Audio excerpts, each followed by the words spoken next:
Hello friends, welcome to my channel study for you. So guys, आज के इस video में हम लोग देखने वाले हैं जो आपका एसएससी एमटीएस की जो न्यू वैकेंसी आई है, जिसका एग्ज़ाम आपका जुलाई 2022 में लिया जाएगा, उसके टॉप मोस्ट इम्पॉर्टेंट क्वेश्चंस को जो है इस वीडियो में डिस्कस करने वाले हैं।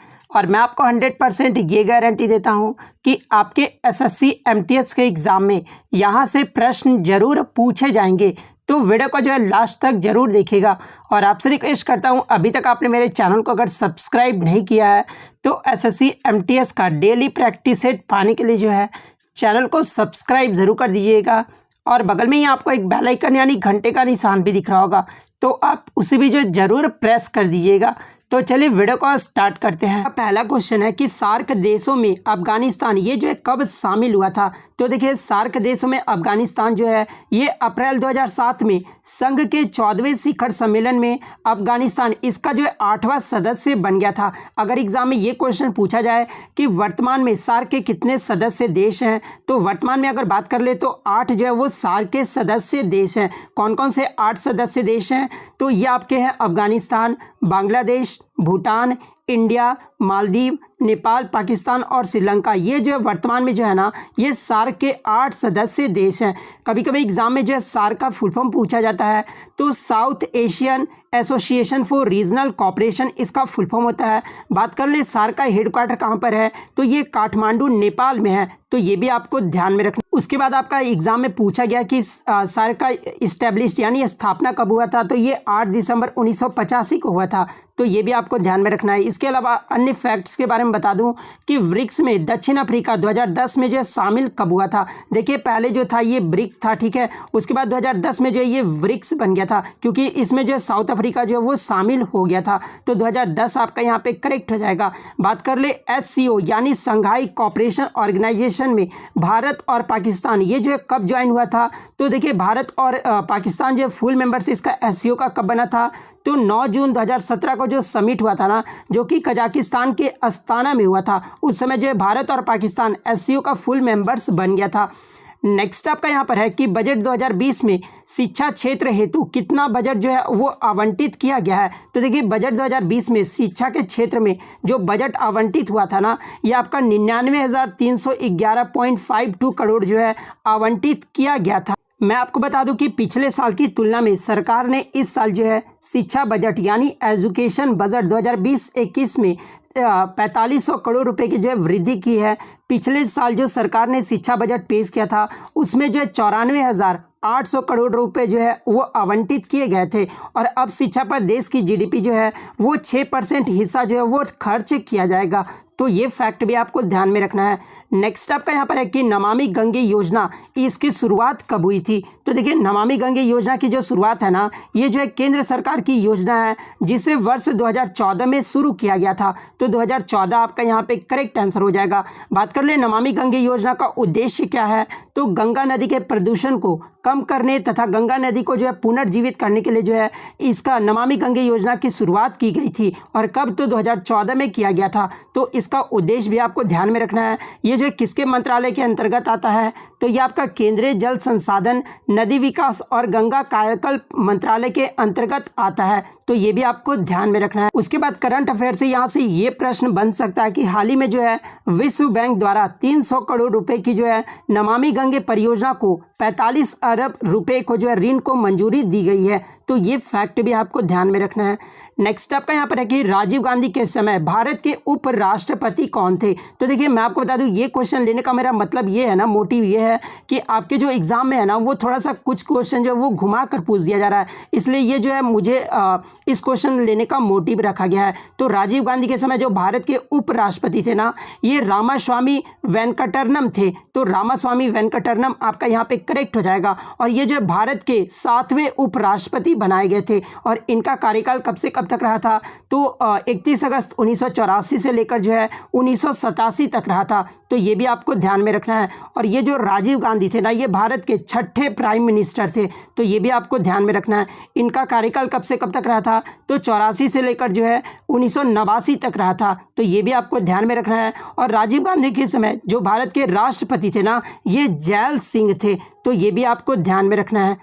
नेक्स्ट आपका यहाँ पर है कि कौन सा शहर गंगा नदी के किनारे नहीं बसा हुआ है। तो देखिए ये जो आपका पटना, प्रयागराज, उसके बाद कानपुर, ये सब जो शहर है ना ये गंगा नदी के किनारे हैं। जबकि ये जो लखनऊ है ये कहाँ पर बसा हुआ है, तो ये गोमती नदी के किनारे बसा हुआ है। तो ये भी आपको ध्यान में रखना है। तो लखनऊ आपका यहाँ पे करेक्ट हो जाएगा।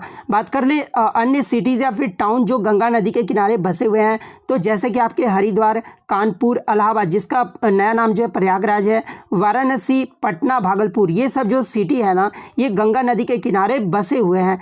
नेक्स्ट आपका यहाँ पर है कि सतीश शिवालिंगम, ये जो किस स्पोर्ट्स से संबंधित है।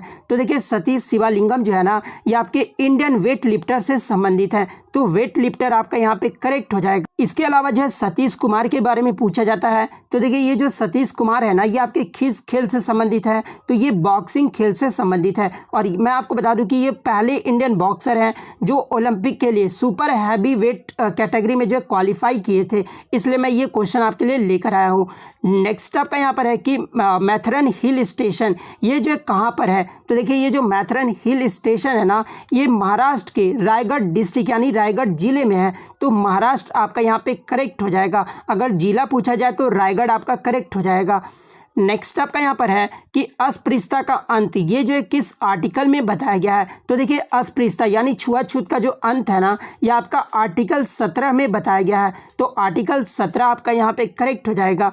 नेक्स्ट आपका यहाँ पर है कि अनुसूची 11, ये जो है किससे संबंधित है। तो देखिए अनुसूची 11 जो है ना ये आपका पंचायती राज के प्रावधान से संबंधित है। तो पंचायती राज के प्रावधान आपका यहाँ पे करेक्ट हो जाएगा। यहाँ से एक प्रश्न और आपके एग्जाम में बनता है कि अनुसूची 11 को किस संविधान संशोधन के तहत जोड़ा गया था। तो देखिए अनुसूची 11 को जो है संविधान में 73वें संविधान संशोधन जो कि आपका 1993 में हुआ था, उसी में जो अनुसूची 11 को जोड़ा गया था। तो ये भी आपको ध्यान में रखना है। अनुसूची 12 के बाद में बात कर ले तो ये नगर निगम के प्रावधान से संबंधित है। उसके बाद 10वीं अनुसूची के बारे में बात कर ले तो इसे जो है संविधान के 52वें संविधान संशोधन जो कि 1985 में इसे जोड़ा गया था। तो ये भी आपको ध्यान में रखना है। और 10वीं अनुसूची में जो है दल बदल से संबंधित प्रावधानों का उल्लेख किया गया है। तो ये भी आपको ध्यान में रखना है। नेक्स्ट आपका यहाँ पर है कि अमोनियम डाइक्रोमेट का रासायनिक सूत्र क्या होता है। तो देखिए अमोनियम डाइक्रोमेट का जो रासायनिक सूत्र होता है ना ये आपका NH4 होल ट्वाइस Cr2O7 होता है। तो ये फुल फॉर्म आपका रासायनिक सूत्र जो है करेक्ट हो जाएगा। नेक्स्ट आपका यहाँ पर है कि ग्रैंड स्लैम विंबलडन, ये जो है कहाँ पर आयोजित किया जाता है। तो देखिए ये जो ग्रैंड स्लैम विंबलडन है ना ये आपका इंग्लैंड में आयोजित किया जाता है। तो इंग्लैंड आपका यहाँ पे करेक्ट आंसर हो जाएगा। बात कर ले सभी ग्रैंड स्लैम कहाँ पर होते हैं, ये भी एग्जाम में पूछा जाता है। ऑस्ट्रेलियन ओपन की शुरुआत कब हुई थी, तो ये 1905 में हुआ था और ये कहाँ पर होता है, तो मेलबर्न ऑस्ट्रेलिया में होता है। फ्रेंच ओपन की बात कर ले तो इसकी शुरुआत 1891 में हुआ था और ये जो है कहाँ पर होता है, तो पेरिस फ्रांस में होता है। वहीं अगर बात कर ले विंबलडन, ये जो इसकी शुरुआत कब हुई थी, तो 1877 में हुआ था और ये जो आपका कहाँ पर होता है, तो ये लंदन में होता है। ठीक है। US ओपन की अगर बात कर ले तो इसकी शुरुआत 1881 में हुआ था और ये जो है कहाँ पर होता है, तो ये आपका न्यू यॉर्क सिटी में होता है।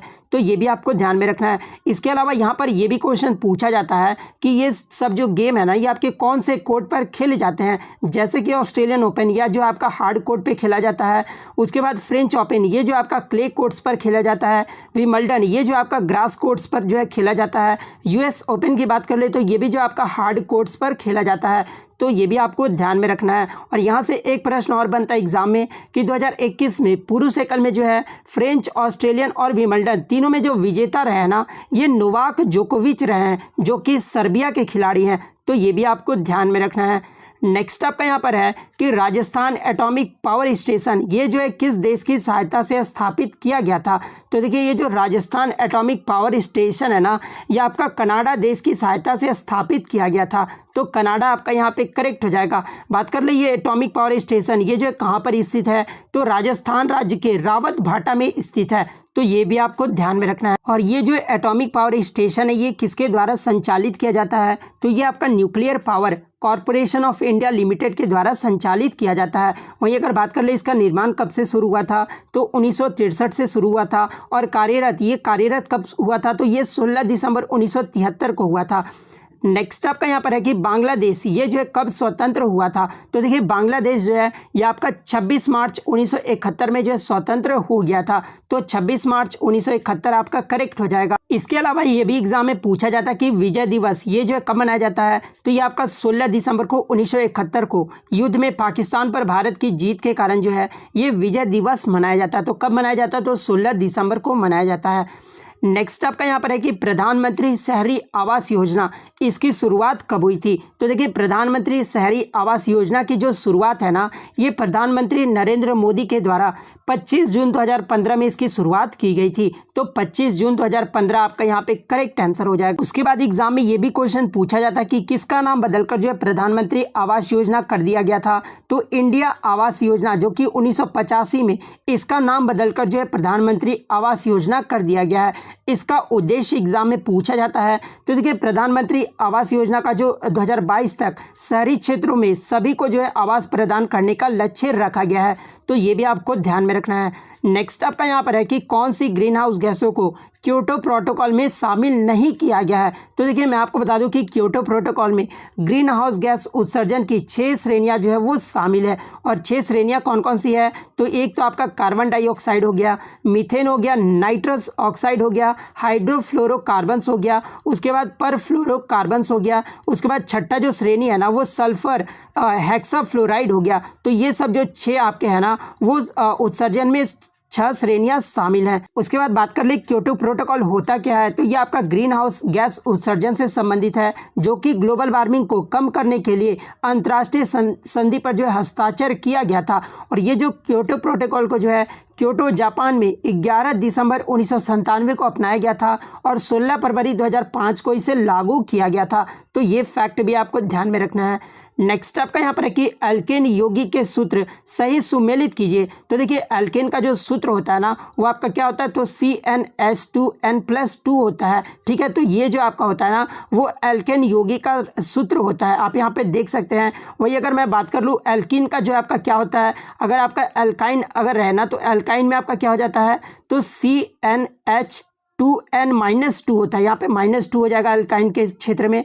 अगर अल्केन अगर सिंपल पूछा जाए कि अल्कीन का सूत्र क्या होता है तो ये 2 जो आपका हट जाता है। तो ये भी आपको ध्यान में रखना है। और अल्केन की बात कर ले तो अल्केन के एग्जाम्पल के तौर पे आपका मीथेन CH4 हो जाता है। ठीक है, उसके बाद इथेन में आपका C2H6 ये सब जो होते हैं ना वो आपके अल्केन हो जाते हैं। ठीक है, नेक्स्ट आपका यहाँ पर है कि 1929 में भारत के वायसराय कौन थे। तो देखिए 1929 में जो भारत के वायसराय थे ना ये लॉर्ड इरविन थे। तो इरविन आपका यहाँ पे करेक्ट हो जाएगा, जिनका कार्यकाल जो है 1926 से लेकर जो है 1931 तक रहा। इसके अलावा एग्जाम में ये भी पूछा जाता है कि स्वतंत्र भारत का पहला भारतीय गवर्नर जनरल कौन था। तो ये C राजगोपालचारी थे। बंगाल का प्रथम गवर्नर कौन था। तो ये रॉबर्ट क्लाइव था जो कि 1757 में था। बंगाल का प्रथम गवर्नर जनरल कौन था।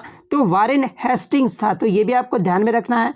भारत का पहला गवर्नर जनरल अगर पूछा जाए तो ये विलियम बेंटिक था। भारत का पहला वायसराय अगर पूछा जाए तो ये लॉर्ड कैनिंग था। तो ये भी आपको ध्यान में रखना है। नेक्स्ट आपका यहाँ पर है कि क्षेत्रफल की दृष्टि से सबसे छोटा केंद्र शासित प्रदेश कौन सा है। तो देखिए क्षेत्रफल की दृष्टि से जो सबसे छोटा केंद्र शासित प्रदेश है ना ये आपका लक्षद्वीप है। कितने वर्ग किलोमीटर है। तो 32 स्क्वायर किलोमीटर है। तो ये भी आपको ध्यान में रखना है। उसके बाद आपका चंडीगढ़ है, उसके बाद पुदुचेरी है, उसके बाद दादर एंड नागर हवेली है, उसके बाद आपका NCT दिल्ली है। और आपको कमेंट करके जवाब देना है दोस्तों कि क्षेत्रफल की दृष्टि से सबसे बड़ा केंद्र शासित प्रदेश कौन है। ये जो आपको कमेंट करके जरूर जवाब देना है। सबसे बड़ा के बारे में आपको जरूर कमेंट करके बताना है।